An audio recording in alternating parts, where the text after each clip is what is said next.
పనులు నేను ఇవాళ రేవంత్ రెడ్డికి చెప్తా ఉన్నా, డీజీపీ శివధర్ రెడ్డికి కూడా చెప్తా ఉన్నా. డీజీపీ గారు మీరేదో మొన్న పెద్ద పెద్ద సినిమా డైలాగులు పెట్టినారు. మాకు రెడ్ బుక్ ఉండదు, పింక్ బుక్ ఉండదు, ఖాకీ బుక్ ఉంటుందని చెప్పినావు. ఇదేనా నీ ఖాకీ బుక్?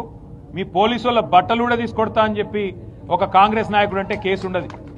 మిమ్మల్ని యూజ్లెస్ ఫెలోస్ అని ఒక బీజేపీ ఎంపీ అంటే కనీసం కేసు పెట్టే ధైర్యం లేదు. ఎందుకు?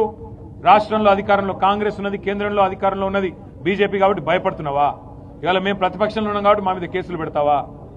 ఒకటి గుర్తుపెట్టుకో డీజీపీ గారు, రేవంత్ రెడ్డి గారు గుర్తుపెట్టుకోండి, ఎప్పుడు అధికారం ఎవరికి శాశ్వతం కాదు.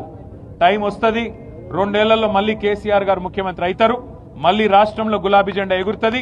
ఈ అరాచకాలకి ఖచ్చితంగా చరమగీతం పాడే సత్తా ఆ రోజు మాకుంటది. అప్పుడు మీరు ఏ కలుగులో దాక్కున్నా ఇట్లా అరాచకాలు చేసిన అధికారులు కానీ, అరాచకాలు చేసిన మంత్రులు కానీ, ఇవాళ ప్రజాప్రతినిధులుగా ఉన్నవాళ్ళు కానీ ఎవరైనా సరే ప్రజాస్వామ్యాన్ని, చట్టాలను, న్యాయాన్ని, రాజ్యాంగాన్ని తుంగలో దొక్కుతా ఉన్నారో వారందరినీ కూడా వదిలిపెట్టకుండా మళ్ళీ న్యాయస్థానాల ముందు ప్రవేశపెట్టే బాధ్యత మాది. గౌరవించండి, ప్రజల తీర్పును గౌరవించండి. కేతన్పల్లి మున్సిపాలిటీలో వెంటనే ఎన్నికలు పెట్టాలని మేము డిమాండ్ చేస్తా ఉన్నాం. ఎలక్షన్ కమిషన్ కూడా మేము డిమాండ్ చేస్తున్నాం.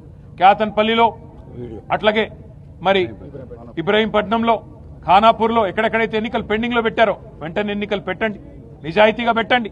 అవసరమైతే ప్రత్యేకంగా సీనియర్ అధికారులను పర్యవేక్షకులుగా పెట్టండి, సీసీ కెమెరాలు పెట్టండి, శాంతి భద్రతలు పరిరక్షించే విధంగా చర్యలు తీసుకోండి, నిజాయితీగా ఎన్నిక జరిగే విధంగా చూసుకోండి.